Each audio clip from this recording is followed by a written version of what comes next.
کہا جاتا ہے کہ حضرت عیسیٰ علیہ السلام کے زمانے میں بنی اسرائیل میں ایک شخص تھا جس کی بیوی نہایت خوبصورت اور حسین تھی۔ وہ اسرائیلی اپنی بیوی سے بہت محبت کرتا تھا اور اس کے بغیر جینے کا تصور بھی اس کے لیے محال تھا، لیکن موت تو حقیقت ہے اور اس کا ایک دن متعین ہے۔ تو جب اس عورت کا وقت پورا ہوا اور اس کا انتقال ہو گیا تو اس اسرائیلی کو بہت صدمہ ہوا اور وہ عرصہ دراز تک اپنی بیوی کی قبر پر بیٹھا روتا رہتا۔ ایک دن اتفاقاً حضرت عیسیٰ علیہ السلام کا ادھر سے گزر ہوا تو انہوں نے اس اسرائیلی کو پریشان حال دیکھ کر اس کا سبب دریافت کیا۔ جب اسرائیلی نے اپنا واقعہ بیان کیا تو حضرت عیسیٰ علیہ السلام نے فرمایا کہ کیا تو چاہتا ہے کہ میں تیری بیوی کو تیرے لیے زندہ کر دوں؟ اس اسرائیلی نے عرض کیا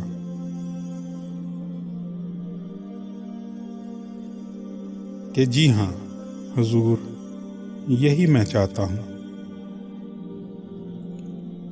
چونکہ حضرت عیسیٰ علیہ السلام کو اللہ تعالیٰ نے مردوں کو زندہ کرنے کا معجزہ عطا فرمایا تھا، اس لیے جب حضرت عیسیٰ علیہ السلام نے اس قبر کے مردے کو آواز دی تو قبر سے ایک حبشی غلام جس کے ناک کے نتنوں، آنکھوں اور جسم کے دوسرے سوراخوں سے آگ کی لپٹیں اٹھ رہی تھیں، اٹھ کھڑا ہوا اور حضرت عیسیٰ علیہ السلام کو دیکھتے ہی اس غلام نے کلمہ پڑھا، لا الہ الا اللہ عیسیٰ روح اللہ۔ اس اسرائیلی نے یہ دیکھ کر عرض کیا، حضور مجھ سے غلطی ہو گئی، میری بیوی کی قبر تو دوسری ہے۔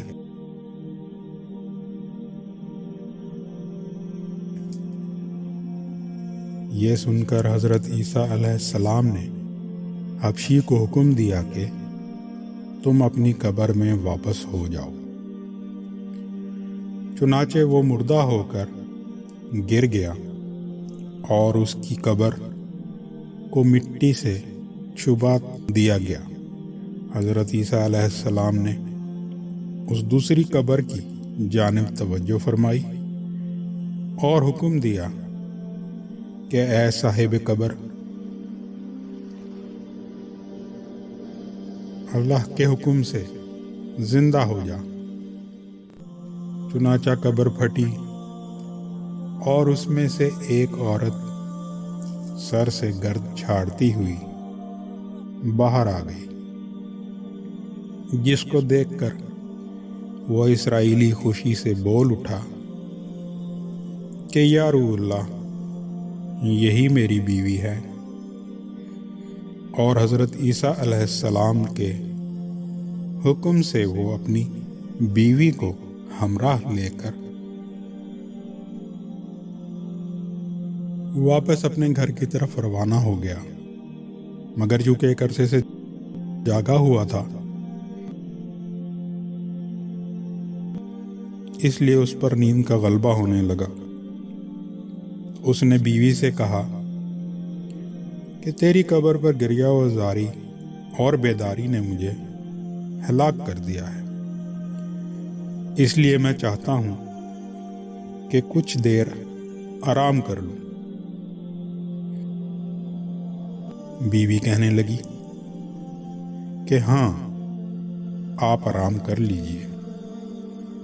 چنانچہ وہ اسرائیلی ایک درخت کے نیچے اپنی بیوی کے زانوں پر سر رکھ کر سو گیا۔ اسے سوئے ہوئے ابھی تھوڑی دیر ہی ہوئی تھی کہ اتنے میں گھوڑے پر سوار ایک شہزادے کا ادھر سے گزر ہوا۔ وہ خوبرو شہزادہ اپنے زمانے کا یکتا اور بہت ہی حسین تھا۔ اس شہزادے کو دیکھ کر اسرائیلی کی بیوی دم بخود رہ گئی اور اپنا دل ہارتے ہوئے اس پر فریفتہ ہو گئی۔ اس نے شوہر کا سر زانوں سے نیچے رکھا اور فرط محبت و غلبہ عشق سے مجبور ہو کر شہزادے کے سامنے جا کھڑی ہوئی۔ ادھر جیسے ہی شہزادے کی نظر اس پر پڑی تو وہ بھی اس کو دیکھ کر اپنے دل پر قابو نہ رکھ سکا اور اس کی محبت میں گرفتار ہو گیا اور عورت کی خواہش پر اس کو اپنے گھوڑے پر بٹھا کر لے گیا۔ ادھر اس کے شوہر نے بیدار ہو کر جب اپنی بیوی کو نہ پایا تو نہایت پریشان ہوا اور اس کی تلاش میں ادھر ادھر بھاگ دوڑ کرنے اور اسے ڈھونڈنے کی تدبیر سوچنے لگا۔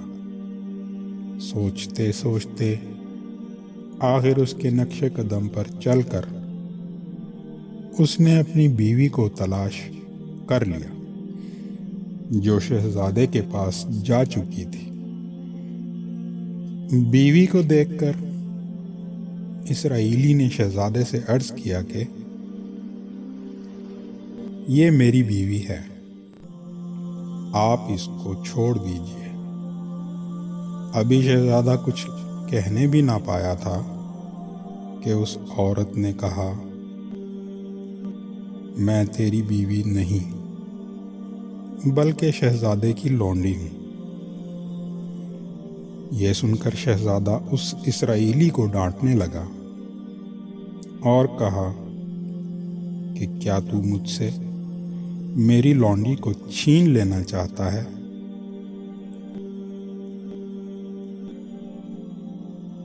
اس پر اسرائیلی نے دہائیاں دیتے ہوئے جواب دیا کہ خدا کی قسم یہ میری بیوی ہے، یہ مر گئی تھی اور میرے سردار حضرت عیسیٰ علیہ السلام نے اس کو میرے لیے زندہ کیا ہے۔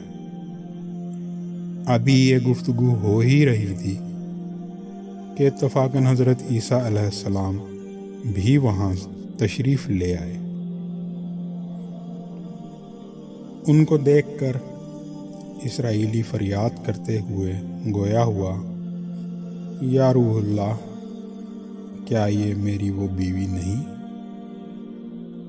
جس کو آپ نے میرے لیے زندہ کیا ہے؟ حضرت عیسیٰ علیہ السلام نے فرمایا کہ ہاں، یہ وہی ہے۔ یہ سن کر وہ عورت کہنے لگی کہ یا روح اللہ، یہ شخص جھوٹا ہے، میں تو اس شہزادے کی لونڈی ہوں۔ حضرت عیسیٰ علیہ السلام نے فرمایا، کیا تو وہ عورت نہیں جس کو میں نے اللہ تعالیٰ کے حکم سے زندہ کیا ہے؟ عورت نے کہا، یا روح اللہ، باخدا میں وہ نہیں ہوں۔ اس کے بعد حضرت عیسیٰ علیہ السلام نے فرمایا، جو جان خدا کے حکم سے میں نے تجھے دی ہے اس کو واپس کر دے۔ یہ سنتے ہی وہ عورت پھر مردہ ہو کر گر پڑی۔ اس پر حضرت عیسیٰ علیہ السلام فرمانے لگے کہ جو شخص ایسے آدمی کو دیکھنا چاہے جو کافر مرا اور زندہ ہو کر ایمان لایا تو وہ اس حبشی غلام کو دیکھ لے جو پھر ایمان کی حالت میں مرا ہے، اور جو کوئی ایسے شخص کو دیکھنا چاہے جو مومن مرا تھا، پھر اللہ نے اس کو زندہ کیا اور وہ کافر ہو کر حالت کفر میں مر گیا، تو وہ اس عورت کو دیکھ لے۔ اس واقعے کو دیکھ کر اس اسرائیلی نے قسم کھائی کہ اب کبھی نکاح نہ کروں گا، اور میدانوں کی طرف نکل گیا جہاں اللہ تعالیٰ کی عبادت میں مصروف رہ کر اسے موت آ گئی۔ اللہ تعالیٰ اس پر رحم فرمائے۔ تو حاصل مطالعہ یہ ہے کہ نبی اور رسول کے اقرار و انکار کا نتیجہ اس حکایت سے ظاہر ہوتا ہے، اور سبق ملتا ہے کہ کامیابی اپنے نبی صلی اللہ علیہ وآلہ وسلم کی اطاعت اور محبت سے ہی مل سکتی ہے۔ چنانچہ ہمیں بھی چاہیے کہ ہر حال میں اپنے نبی صلی اللہ علیہ وآلہ وسلم کی اطاعت کو سامنے رکھیں، چاہے دل مانے یا نہ مانے، لیکن نبی کریم صلی اللہ علیہ وآلہ وسلم کے طریقوں کو لازمی اپنایا جائے۔ اللہ تعالی ہمیں اس واقعے سے سبق حاصل کر کے اس پر عمل کرنے کی توفیق عطا فرمائے۔ آمین یا رب العالمین۔